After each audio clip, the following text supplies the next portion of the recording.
The moment I opened my eyes, everything felt heavy. Not just the weight on my chest, although that alone felt like a slab of iron had been welded into my ribs after the coronary angiography, but something heavier, invisible, lodged right between my heart and my breath. I was still trying to gather myself when my phone buzzed. The screen lit up with a message from my son. Eric, Mom, the mortgage is $1,500 this month. Don't forget to transfer it to my account before the 10th. No, how are you? No. Are you feeling better? Just money? As always. A dizzy wave washed over me so fast I nearly dropped the phone. I couldn't even sit upright. My chest was raw. My arm had tape from IV lines. And still, his message pierced deeper than any needle. I stared at the screen, reading it again, though nothing had changed. Same cold words, same expectation.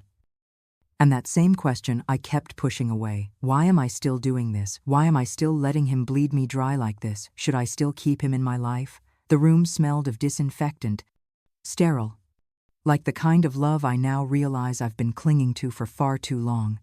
And maybe you've felt something like this too. A moment when love started to feel like obligation. If you're listening right now, I wonder where you're hearing this from. From your kitchen, your bed, a quiet walk home at Tenacity Tales. We don't just tell stories, we hold space for them. So if this one touches you, share how it lands. Leave a comment. Or even just a word. And if you want to stay close to these kinds of stories, ones that don't rush, don't sell, but simply breathe, you can quietly subscribe. No pressure, just presence. My name is Anna, and they had made it sound so simple in the beginning. Just 3 years. Mom, we'll handle everything after that. We promise. Eric and Vanessa sat across from me at the kitchen table, their faces bright with dreams and plans. They had just bought their first home. A new chapter. But like all new chapters, it came with bills, and a $1,500 mortgage was a mountain to climb. So they looked to me. Their pitch was sweet. Like a well-rehearsed duet, we're just getting started. Mom, the financial burden is huge. Can you help us for 3 years? Only 3. We'll repay every cent once we're stable. I wanted to believe them. And I did. The plan was clear. I'd support them with monthly payments for 3 years. Then, they'd stand on their own. But 3 years slipped by. Then 4. Now 5. Every month, $1,500 flew out of my pension, a pension that only gave me $2. Nul total. Do the math. It left me with barely enough for groceries, utilities, or dignity. My savings gone, bit by bit, drained into a house I didn't live in, for people who rarely called unless something was due. Eventually, I found myself doing what I never thought I would. I took a janitorial job under a false name, mopping floors, scrubbing public toilets, wiping down mirrors for minimum wage. No one knew. Not Eric. Not Vanessa. Not even Diane. I was too ashamed to tell a soul. The woman who once ran hospital wings was now cleaning bathroom stalls behind gas stations just to keep her son from defaulting on a loan. What kind of son did I raise? The kind who didn't ask if I was warm in winter, only whether the payment would arrive on time. The door creaked open slowly. I thought maybe, just maybe, they'd come to see me. To check on me as a mother. Not a transaction. Vanessa walked in first, holding a small plastic bag of apples. They were bruised, pale, and looked like they'd come straight from a clearance bin. She sighed before even reaching the bed. The parking here is insane. $5 for half an hour. Ridiculous. Eric trailed behind her, glancing at his phone. He mumbled without meeting my eyes, "Hey, Mom, you feeling better?" Before I could answer, he followed up. "Did you send the mortgage money yet? Don't wait till the last day." I stared at him. Not his words. Him. But he was already scrolling again. Vanessa chimed in. Tone, upbeat. Lips tight, yeah. Anna. Things are really tough for us too. Caleb's daycare just raised their prices. We're doing our best. But you know how it is. She glanced around the hospital room. Her eyes skimmed past me IV drip, my heart monitor, and landed on the small table beside me, the one where I kept my insurance documents. Then she added, like it was an afterthought, but hey, your insurance should cover most of this. Right? My hands turned cold. I could read between every line. Understood as, pay your own hospital bills. And don't even think of asking us for help. I looked at them both, and for the first time, I didn't feel hurt, I felt hollow. They weren't there to check on me. They were here to make sure the ATM was still working. Not long after they left, the room fell quiet again. Then, the door opened once more. But this time, it wasn't Eric. It was Diane. She wasn't carrying demands or questions about money. She had a thermos, chicken soup. She smiled softly. I made it the way you like, with ginger and a pinch of lemongrass. She called me her godmother. But truth be told, Diane felt more like family than anyone whose name was on my birth certificate. She sat beside me, unscrewed the lid, and poured the warm broth into a small plastic cup. Then she lifted it to my lips and said, "Drink slowly. It's still hot." I did. And just like that, my body remembered what real care felt like. She tucked the blanket around my legs, gently fluffed the pillow behind my back, and asked, "What did the doctor say?" "Anna," I tried to answer casually, but my voice cracked. I looked away. Some shames run too deep to name. She didn't push, just nodded and said, "All right, I'll check with the nurses myself." And she did. Asked about my meds, my recovery plan, dietary restrictions, all the things my own children never bothered to ask. When she came back in, she paused at the foot of my bed and looked at me carefully. "Did Eric upset you again?" I forced a smile. One of those, "don't worry, I'm fine" kind of smiles. "No, really. It's nothing." But something in my eyes must have betrayed me. Diane didn't say much after that. She just sat beside me in silence. She didn't need to ask. She already knew. She had known for years. The doctor said it might be best to stay a few more days. My heart still fluttered at odd rhythms. My blood pressure dipped with every step. But the only thing I could think about was the bill. Each hour I stayed felt like it was printing more numbers onto a tab I couldn't pay. So I insisted. "I'm well enough to go. I just want to go home." He hesitated, then nodded. I called Eric. No answer. Tried again. Straight to voicemail. I texted him, "Doctor says I can be discharged. Can you or Vanessa come pick me up?" A few minutes later, he responded, "Swamped at work this week. Vanessa says there's no one to watch Caleb." That was it. No offer to reschedule. No, "Are you sure you're strong enough to leave?" Just a flat wall of silence. I sat on the edge of the hospital bed, fully dressed, small bag in my lap. The hallway echoed with rolling carts and nurse chatter, but my corner of the room was still. I wasn't sure what hurt more, my chest, or that I had no one in my life who thought my recovery mattered. And then, like sunlight through a slit in the curtain, Diane appeared. "Hey. I saw your text." She'd taken a day off from school, canceled her lectures, rushed across town on 2 buses just to get to me. She carried a cloth tote and a worried face. "I brought a scarf. The wind's bad today. Come on. Let's get you home." She didn't ask why Eric wasn't coming. She didn't need to. The ride was quiet.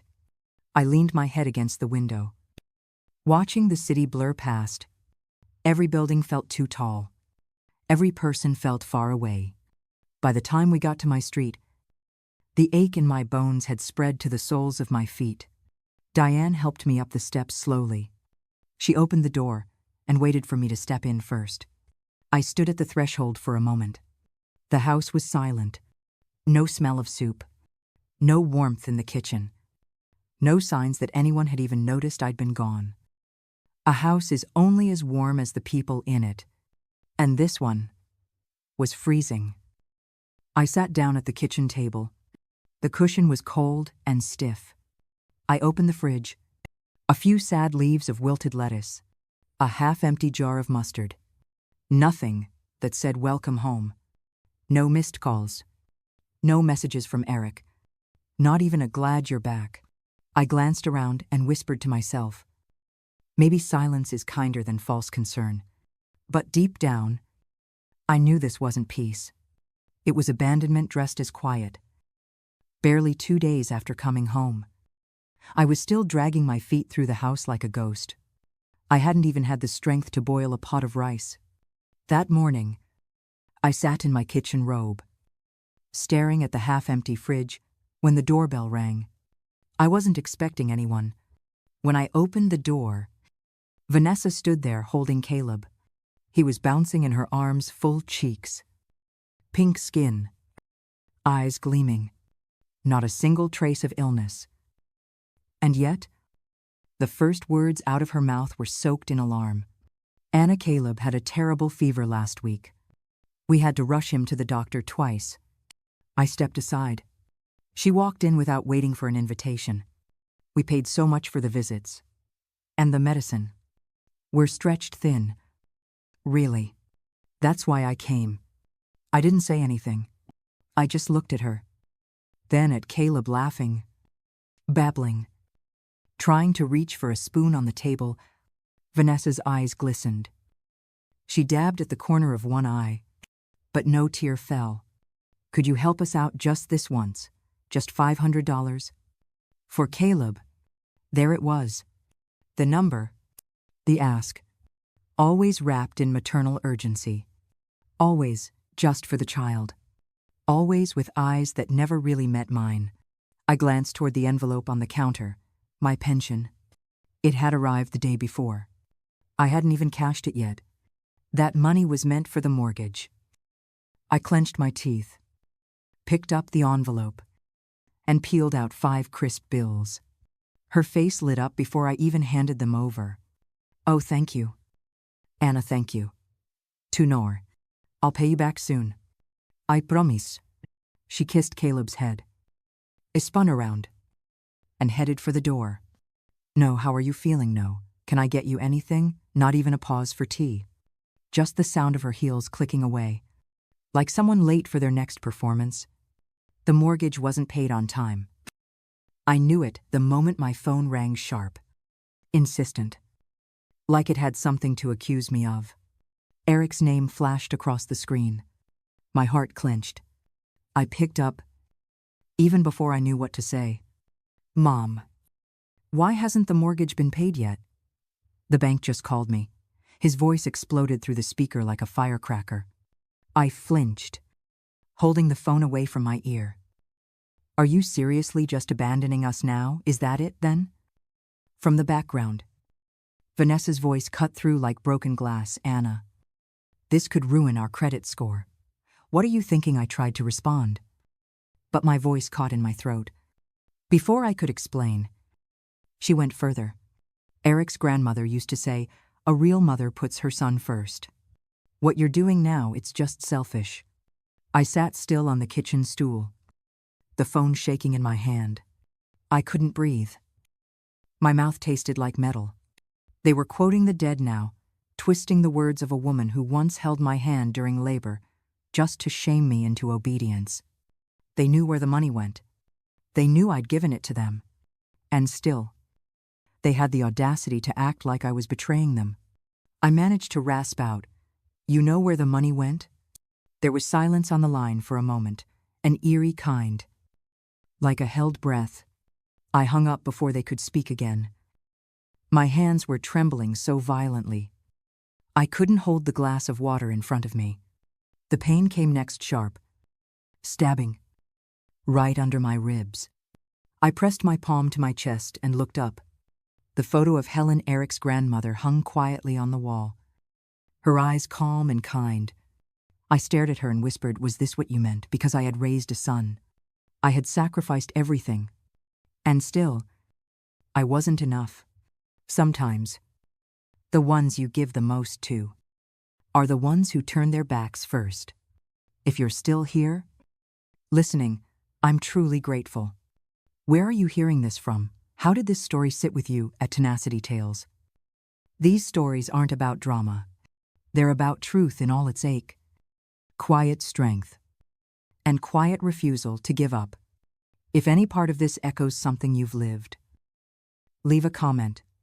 Not for numbers, but so we know we're not alone. And if you'd like to keep sitting with stories like this, you're always welcome to quietly subscribe. Because we're just getting to the part where silence starts to speak louder than screams. And now, let's get back to this emotional story. After the call ended, I sat in my chair for what felt like hours. Not moving, not blinking, just trying to remember what it used to feel like. To not live in fear of money. To not live with this shame. $500. It didn't sound like a life-changing amount. But for me, it was the end of the line. My pension was gone. My savings were gone. And the part-time job, it barely paid enough for groceries. So I stared at the phone again. The contact list felt like a graveyard names I hadn't dialed in years.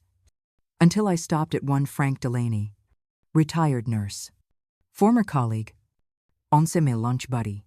Now, a last resort. I called. He picked up after the second ring. "Anna, wow, it's been a while."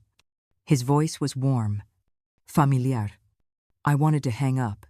"Frank, I wouldn't be calling if it weren't serious." He paused. I heard the shift in his tone before he spoke. "Do you need something?"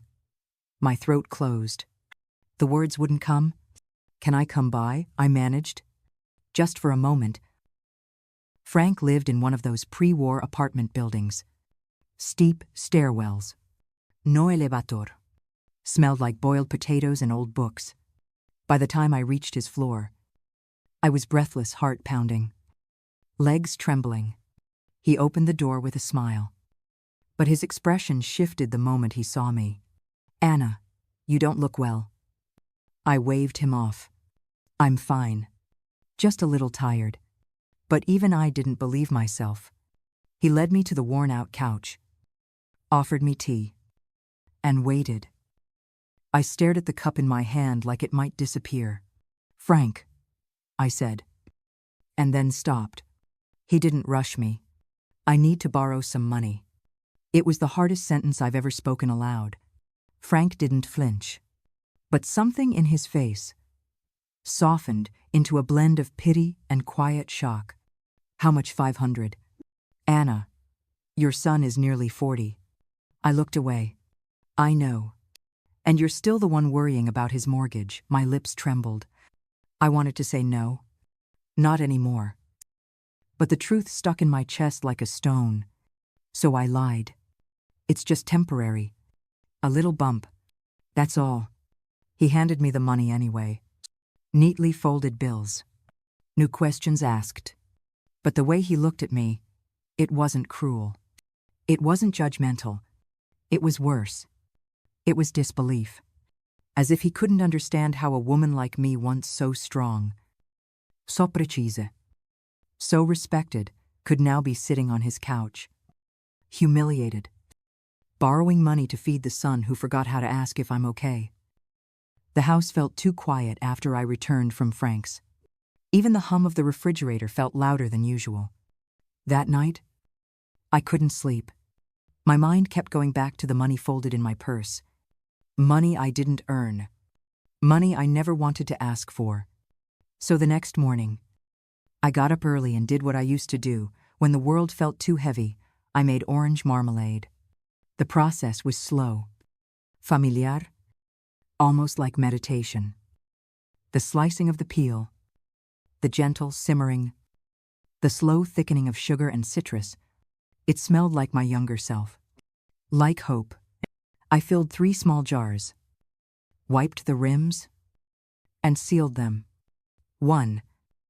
I decided I'd bring to Eric, maybe not as a peace offering, but just something warm, something motherly, something to remind myself who I still was. When I arrived, Vanessa opened the door. Her eyes lit up too quickly. Anna, oh my gosh. We were just talking about you. She barely glanced at the marmalade in my hand before pulling me inside. Wait till you see this. She grabbed her phone from the counter and started flipping through pictures. Real estate listings. High ceilings. White walls. Lakeview neighborhood. We saw the most amazing house. Just 5 minutes from Caleb's future school. Can you imagine? Her excitement was electric. But it wasn't joy, it was ambition. Dressed in sparkles, I stood in the hallway, still holding the jar, my hands sticky with citrus. It's big, I said quietly, and expensive. Well, yes, she admitted, still grinning. But here's what we were thinking. That's when Eric came down the stairs, holding Caleb. Hey, Mom, he said, almost casual.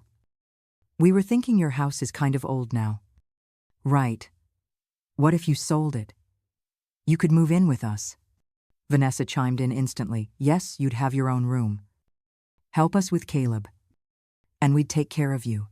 Total win-win. I stood still, felt the room tilt. Just slightly. That house.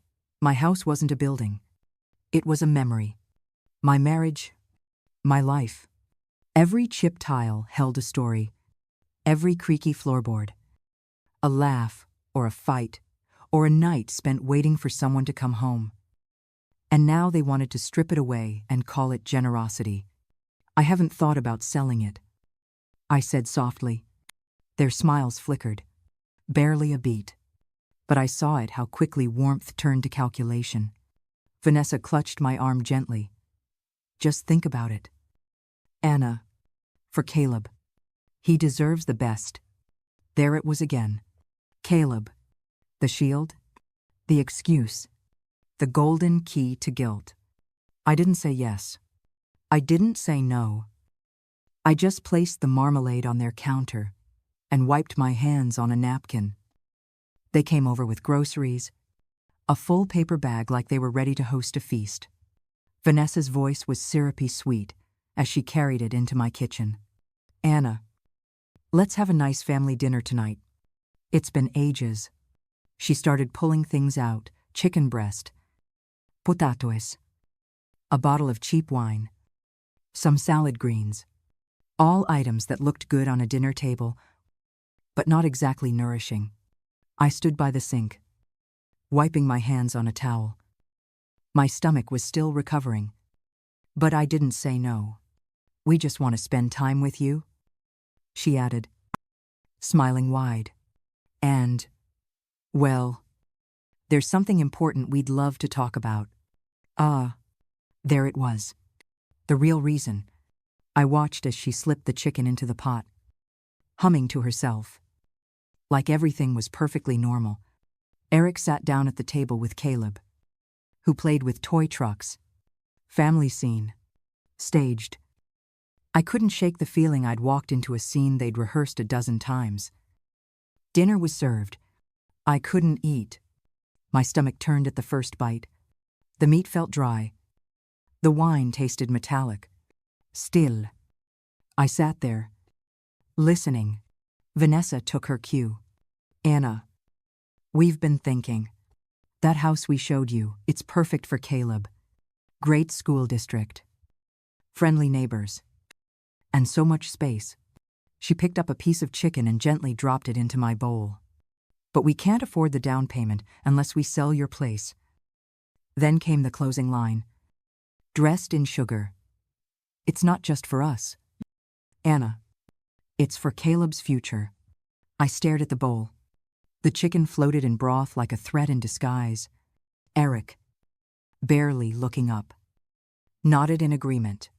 Checker. Come on. Mom. You're always alone anyway. This would be better for everyone. I set my chopsticks down slowly. The words felt familiar. Like an old melody, they never stopped singing Caleb's future. Your house. Our need. Your sacrifice. Vanessa leaned in a bit closer. If you're not comfortable with it, we totally understand. But we might not be able to bring Caleb over as often. You know, distance and everything. There it was. The or else. I didn't speak.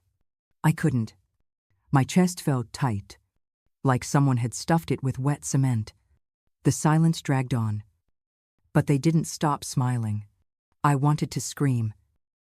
To slam my palm on the table and ask, when did I stop being your mother and start being your investment? But I didn't. I sat there, and they kept eating, acting like the conversation was just a footnote in a loving meal. There was no warmth in that kitchen-only strategy.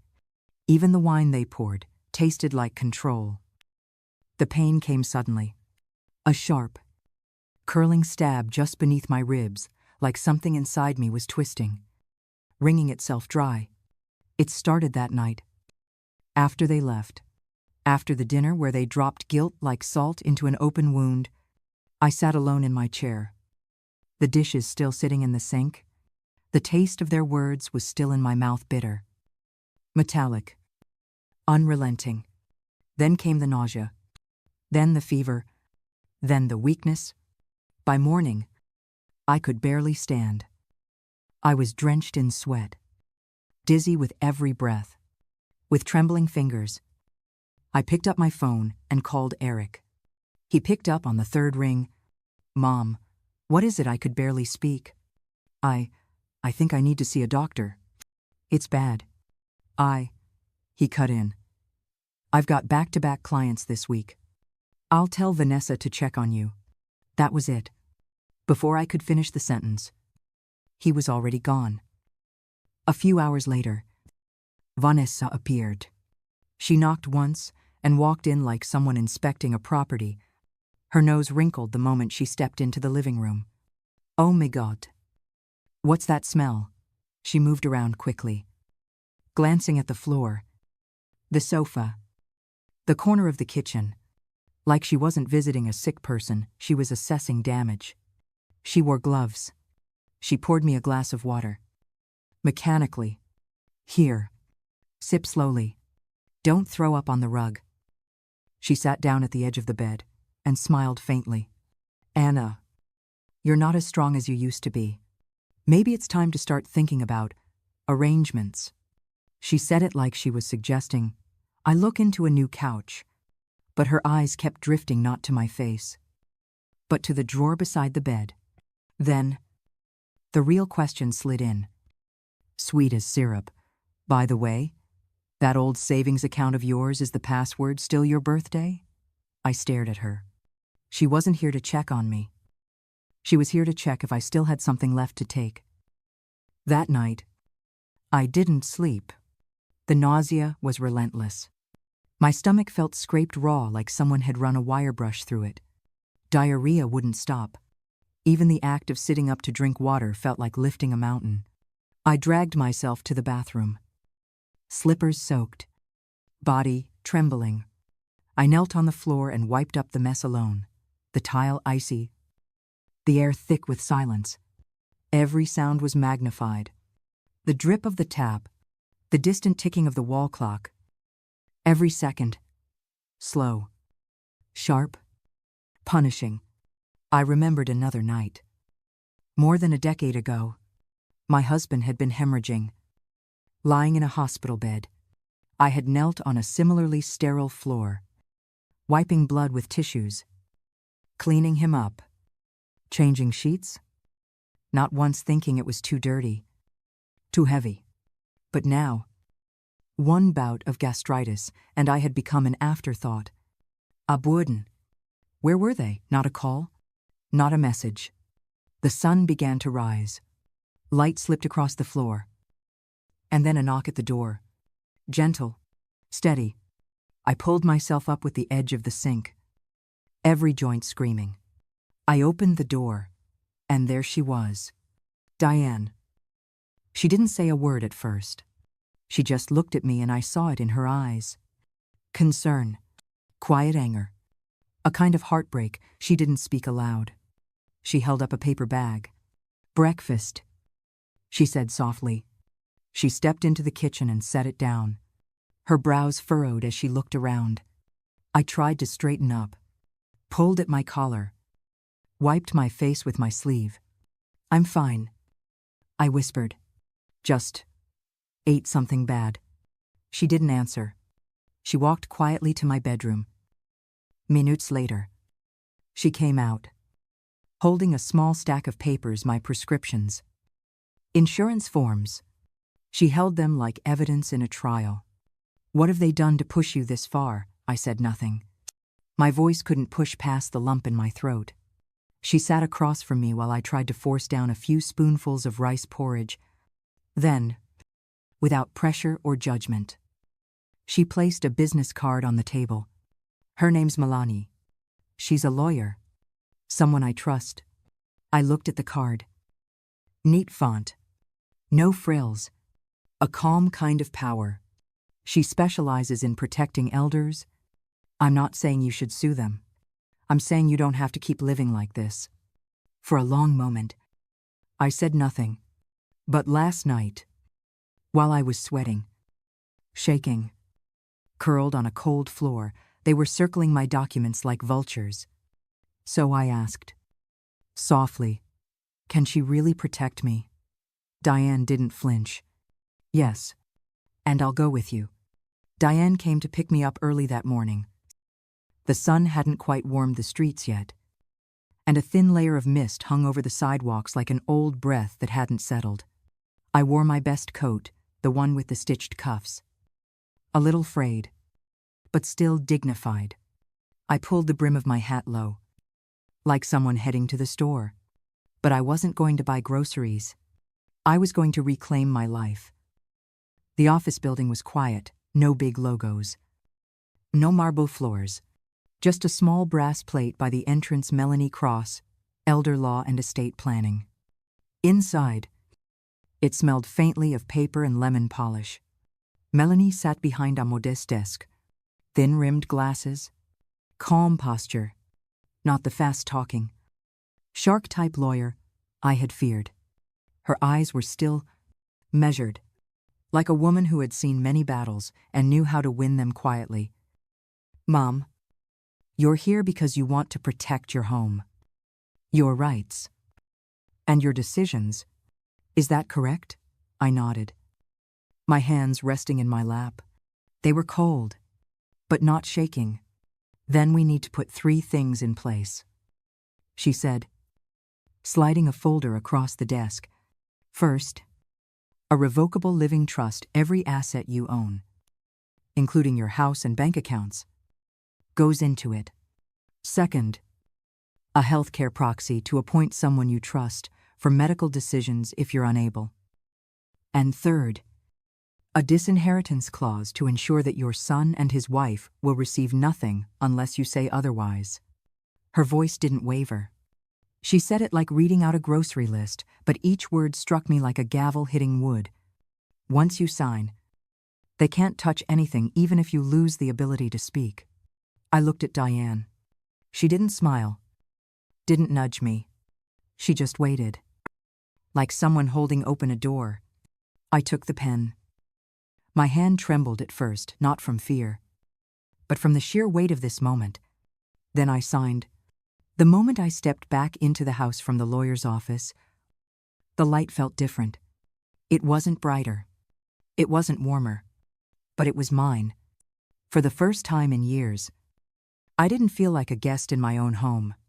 I placed my handbag on the table, walked straight to the kitchen drawer, and pulled out the old ring of keys. Then I picked up the phone. Yes, I'd like to have all the exterior locks changed. Today, if possible. An hour later, the locksmith arrived, a young man, barely 30, polite and quick. He didn't ask questions.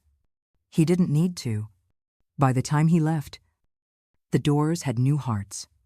Keys that had opened my life to others for too long no longer fit. I made myself a cup of tea and sat down.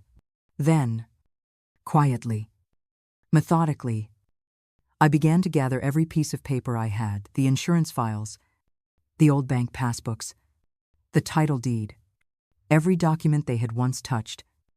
Scanned, eyed with hungry fingers, I sat cross-legged on the living room rug and started over. Every folder was relabeled. Every account moved. Every automatic payment canceled. There was something sacred in that act, like reclaiming pages someone else had tried to write for me. Then I took the deed, the paper Vanessa had unfolded like it was hers to command, and placed it carefully, lovingly, into the very bottom of a locked drawer. I added the trust papers, the proxy forms, the clause disinheriting Eric and Vanessa. No more access. No more loopholes. No more pretending I didn't see what was happening. The house looked the same. Same peeling wallpaper. Same rug I vacuumed every Sunday. But something fundamental had shifted. It was no longer a prison of obligation.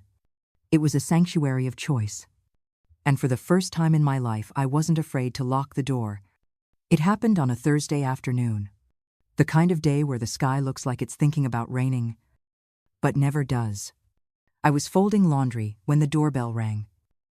When I opened it, they were both standing there, Eric with that sheepish half smile, Vanessa beaming as if nothing had ever happened. Mom just thought we'd swing by, she chirped, holding up a small bag of groceries like a trophy. I didn't ask them in. But they stepped over the threshold anyway, that old habit of taking space that wasn't offered. Vanessa floated into the kitchen, her eyes scanning every surface. Eric stood awkwardly, shifting from foot to foot. We brought some fruit, she said. Thought you could use a few things. And oh, by the way, do you still keep the insurance files near the couch drawer? Just wondering.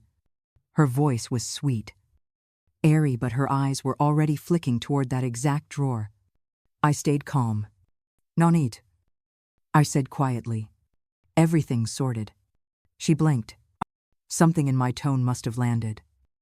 She walked back to the living room slowly, studying me now, not as someone she could sway, but someone she couldn't read.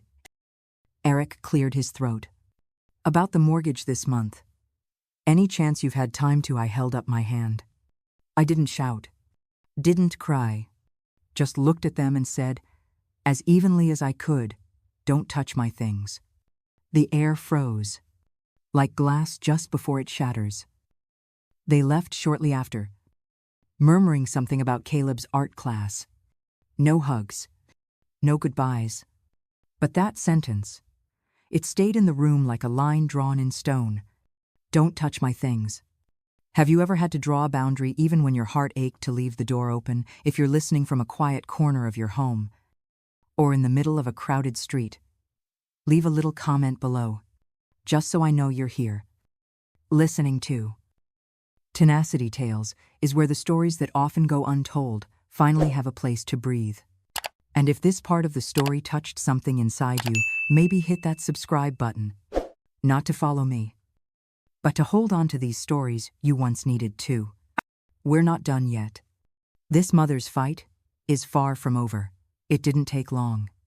Just 3 days after I told them, don't touch my things, Vanessa came back, and this time, she didn't bring fruit or fake smiles. She barged in without ringing the bell, the door slamming against the wall with a sharp thud. What the hell do you think you're doing? Anna. She didn't even bother with greetings. Her voice was sharp, shrill, layered with a rage that had been simmering too long. Her eyes darted around the living room like a thief who realized the vault had been emptied. I stood still, my hands resting on the kitchen counter. Vanessa, you weren't invited. I don't need an invitation. You're my mother-in-law. This is still family. Remember, she took a step closer. Face flushed red. You put the house in a trust. You cut us out completely. You're being manipulated. Anna, we're your real family. I didn't say a word. But behind her, the hallway light flicked on. Diane stepped out slowly, holding her phone up in the air camera lens, pointed straight at Vanessa. Just so we're clear, Diane said calmly. I've been recording since she walked in. Vanessa froze. Not for long. You think I care? Go ahead, let everyone hear what kind of manipulative woman Anna's become. She turned toward me, voice shaking with fury. We sacrificed so much for you. You think that child you helped years ago, that neighbor girl, knows you better than your own son?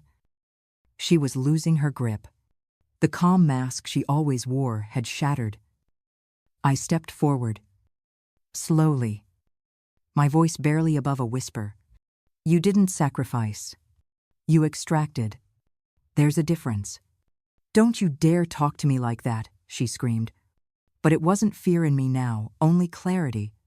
I reached toward the door and opened it wide. You need to leave. Vanessa. Now. She hesitated, eyes flicking to Diane's phone again. Then, with a furious huff, she stormed out, footsteps echoing down the hallway.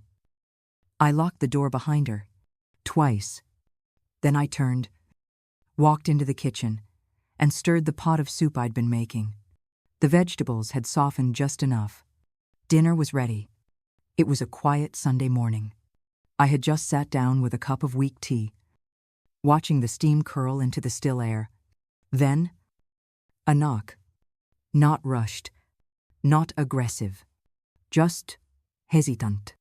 When I opened the door, Eric was standing there alone. No Vanessa.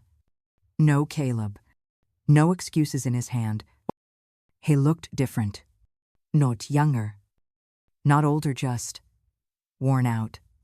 There was something about the way he shifted on his feet that reminded me of when he was a boy hiding a broken toy behind his back. Can I come in? He asked. I stepped aside, saying nothing. He walked in and sat down on the edge of the couch, hands clasped tight like he was praying. I wanted to talk. He began. Without Vanessa. Just me. I nodded slowly. Do you remember when I had chicken pox? You took 2 weeks off from the hospital just to stay with me? You barely slept. You made me soup with those little star-shaped noodles I liked. He smiled, but it faltered halfway. I was thinking about that lately, about how you never asked for anything back. You just showed up. Always. There was a long pause. I know we've taken too much, and I know we never gave enough. He looked up at me then. Really looked. Mom. I'm sorry. The words hung there, fragile as glass. Vanessa, she's not all bad. She's just under pressure. But I should have been the one to step up. You deserved better from me. From both of us. My heart squeezed.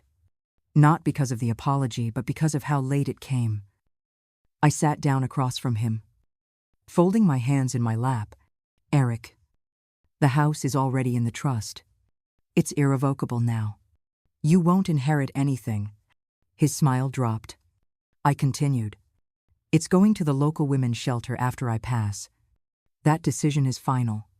He didn't argue, didn't yell, just stared at his shoes. So this is revenge, he muttered. I shook my head. No, this is protection. We sat in silence after that. Not the kind that heals, the kind that ends things. The call came just after lunch. I had barely finished my soup when the phone buzzed with a familiar name, Martha, a kind-hearted woman from church. Anna, she said cautiously. I don't know if I should be telling you this, but I thought you should know. My hand froze on the cup. Vanessa's been talking. She's approached some of the women in our prayer group, said she's concerned about your mental state. I said nothing. Martha continued. Hesitant. She said, "You've been forgetful. Erratic. That you locked yourself in the house for days." She even mentioned dementia. A low, quiet coldness spread across my chest. Not shock. Just confirmation of what I already feared. They couldn't take the house. So now, they would try to take my mind. Strip me of competence. Plant seeds of doubt. Claim I was unfit to make decisions. It was the oldest trick in the book, especially for women like me. Aging and alone. After I hung up, I didn't cry. Didn't pace. Didn't even sigh. I walked straight to the drawer, pulled out Melanie's business card, and dialed. "I need to add a new clause." I told her. Guardianship exemption. And legal action if anyone starts spreading rumors about my mental state. Melania didn't flinch. "Have they started?" she asked. "They're already planting stories." Within the hour, she sent a form to my email. Clear language. Strong protections. Any claim questioning the grantor's mental capacity will trigger immediate legal review and potential defamation charges. I read every line, then signed. That night, I couldn't sleep. Not from fear, but fury. Because they hadn't just called me foolish. They had called me crazy. And that was the line they should have never crossed. The morning air was crisp when Diane showed up at my door. She didn't wait for an invitation. She walked in, placed her bag on the table, and opened a small notepad. "We're building your case," she said simply. No pity in her eyes. No dramatic sighs. Just calm, determined care. We started with names. People Vanessa had spoken to neighbors. Old church friends. The preschool director. Even the mail carrier. Diane called them. One by one. Our voice always respectful, but sharp. "Hi. This is Diane, Anna's goddaughter. I heard there were some concerns about her health being shared. We're gathering a record of all third-party claims. Some denied ever hearing anything. Others, admitted Vanessa, had made passing comments. She said Anna was getting forgetful. One woman whispered that maybe someone should step in for her safety. I wrote it all down. Time, date, context. By noon, we had a folder. By afternoon, it was thick. Witness names, direct quotes, screenshots of messages Vanessa sent. Diane even spoke with the church committee chair, who promised to keep an eye on any further rumors and to write a character statement, if needed. This wasn't just defense. It was offense now. I wasn't going to wait for them to petition a guardianship claim. I would meet them with a wall of evidence so high, so complete, they'd trip over their own lies trying to scale it. That night, as I sat in the living room, watching the quiet flicker of the table lamp, I felt something I hadn't in a long time. Not anger, not fear, but control. And in that silence, I realized I had finally stopped being their victim. I had become their consequence. It had been years since I last attended the women's fellowship at church. The community room hadn't changed, the same linoleum floors, folding chairs, and the faint smell of instant coffee. When I walked in with my cane, heads turned. Anna, oh my goodness. It's been too long. Someone offered me a seat. Another placed a cup of lemon tea into my hand. Familiar warmth.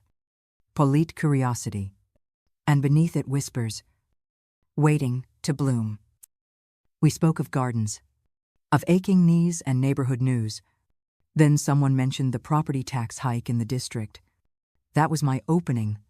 I set down my tea, cleared my throat, and spoke plainly, no drama. No tremor.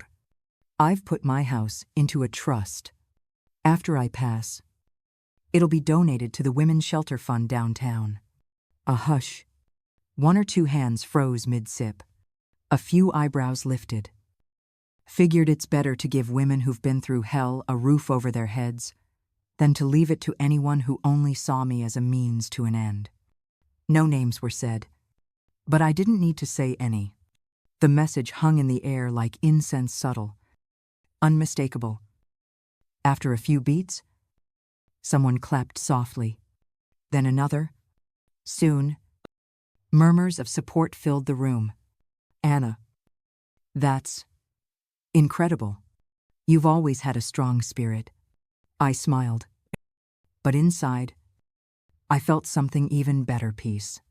The story had been twisted behind my back long enough. Now it was mine again.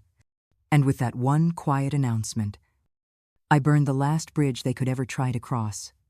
It was early evening when the knock came, not polite, not timid. It was a bang.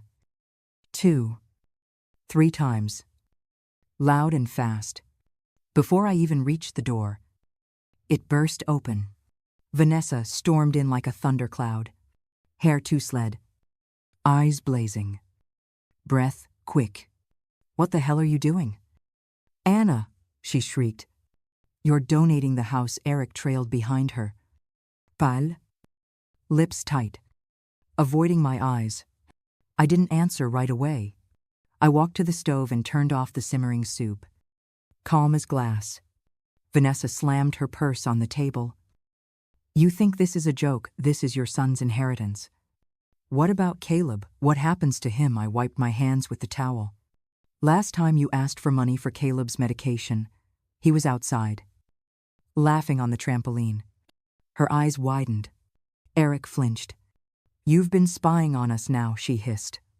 I didn't reply. I didn't need to. From the hallway, Diane stepped out, phone in hand. Calm voice. "Everything's been recorded," she said gently. "You might want to watch your tone." Vanessa froze. Eric's face fell into his hands. I walked up to them slowly, and for the first time, there was no tremble in my voice. "From this moment on, you are not welcome in this house. I've changed the locks. The trust is now irrevocable. This home is no longer yours to covet." Vanessa went pale. "You think we won't sue?" I gave a cold, short laugh. "Please. I'd love to bring loan records, surveillance footage, and this lovely audio recording into court." Her mouth opened, but no sound came out. Eric looked like he was shrinking. I stepped aside. "Get out." They shuffled toward the door, silent now, their anger soaked in quiet fear. I closed it behind them, turned the lock. The sound echoed final and freeing. Back in the kitchen, the soup was still warm. I picked up the knife, swept the vegetables into the pot, and stirred, like nothing had happened, like something had ended at last. 2 days passed in silence. No banging on the door, no unexpected visits. Just the creaking of my wooden floor and the quiet hum of the refrigerator. Then, late one afternoon, the phone rang. I didn't recognize the number, but I picked it up anyway. "Mom?" It was Eric. His voice was lower than usual, cautious, like a child again. "Caleb's been asking about you. He doesn't understand why you're not around anymore. I told him you were busy, but we've been thinking a lot about what happened, about everything." I said nothing. The silence on my end stretched like a wire, pulled tight. It continued, slower this time. "Vanessa can be harsh, but she means well. And I know I've made mistakes too. We just want to make things right." "If there's anything we can do," I interrupted, gently. "Do you remember the last time you visited?" He paused. "Yes."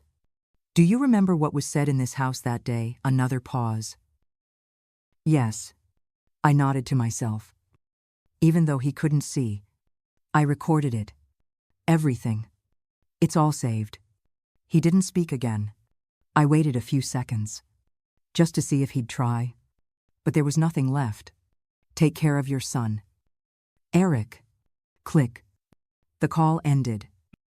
And with it, so did any last illusion that maybe, somehow, they still loved me. But strangely, I didn't cry. The next morning, Melanie, my lawyer, sent out the official notice. Subject line: Notice of legal action, unauthorized attempts to influence estate decisions. It was direct, firm, and long overdue. Inside, the letter outlined it all. All health proxy and emergency contact powers were hereby terminated. Any attempt to interfere with my estate, finances, or living arrangements would lead to legal retaliation. A clear warning: slander, coercion, or exploitation of a senior citizen was now on legal record. Eric and Vanessa received it by certified mail, and I received peace. But I didn't stop there. That Sunday, I returned to church, not to pray but to speak. It was the first time I'd asked to stand in front of the women's group in years. I didn't dress up. I didn't write a speech. I just stood there, with my cane and a paper in hand. I want to share something, I said. Not because I want attention, but because I'm tired of being silent. Every eye turned to me. For years, I supported my son and his wife. Mortgage, medical bills, groceries. Even when they stopped asking if I'd eaten. Even when they started treating me like an ATM with a heartbeat. There was a gasp, but no one interrupted. I've now moved everything into a trust. My house will be donated. They won't get a penny. I smiled. Not proud, just steady. Because no one gets to drain me dry while I'm still alive. The room was silent. Then someone clapped. Then two more. And then a ripple of quiet nods and murmurs. Not pity. Respect. I showed up at Caleb's school on a Wednesday morning. The sun hadn't fully broken through the clouds. And the halls smelled faintly of disinfectant and crayons. The receptionist looked up as I stepped inside. May I help you? I handed her a printed form. I'm here to formally remove myself from Caleb Mitchell's emergency contact list. She blinked, looked from the paper to me. Are you his grandmother? Not anymore, I said gently. Just someone who used to care. She didn't ask questions. She just nodded and stamped the document. You won't receive any further notifications, medical or otherwise, she said. Are you sure? I nodded. Very. As I turned to leave, I noticed the classroom doors were open, tiny voices spilling into the hallway. Somewhere among them was Caleb. Bright eyes, round cheeks. No idea of the war waged around him.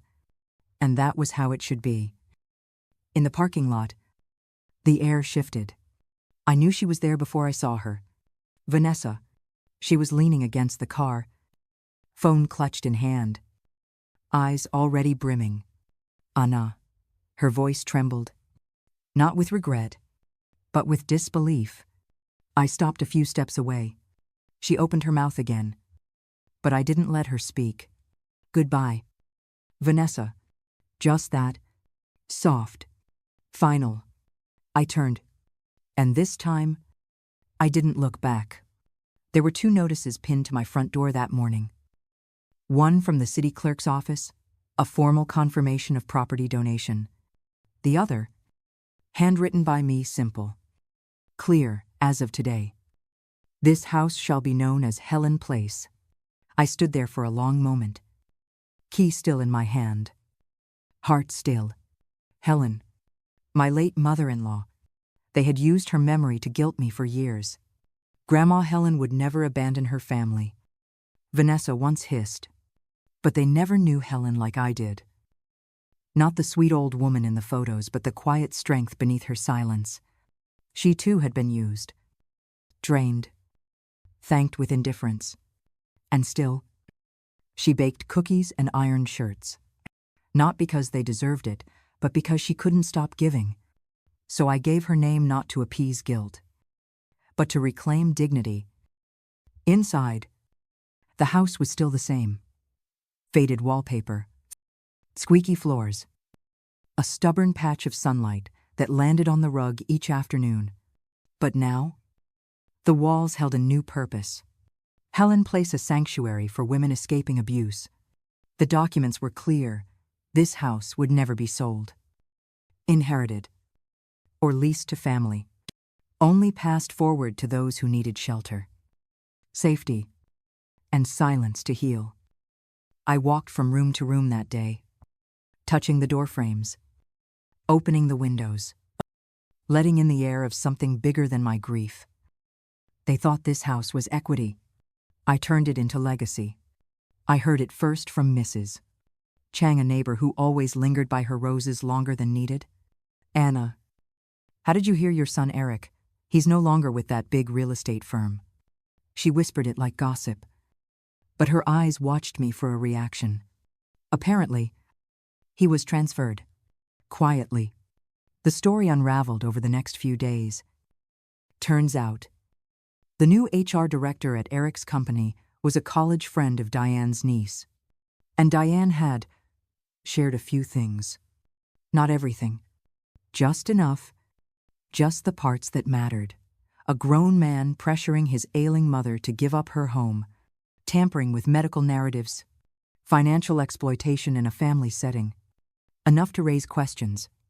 Enough to cast shadows. They didn't fire him, but they moved him to a back office. No clients. No major accounts. From glass-walled meetings to spreadsheet hell. The kind of place where careers go to fade. And Vanessa Church whispers had turned cold. Women who once clutched her arm now turned the other way. No more smiles. No more invitations. Some even walked out of the room when she entered. She tried to smile through it.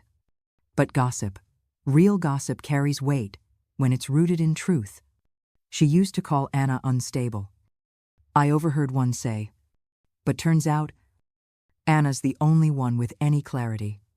They said it like an afterthought, but it landed like a verdict.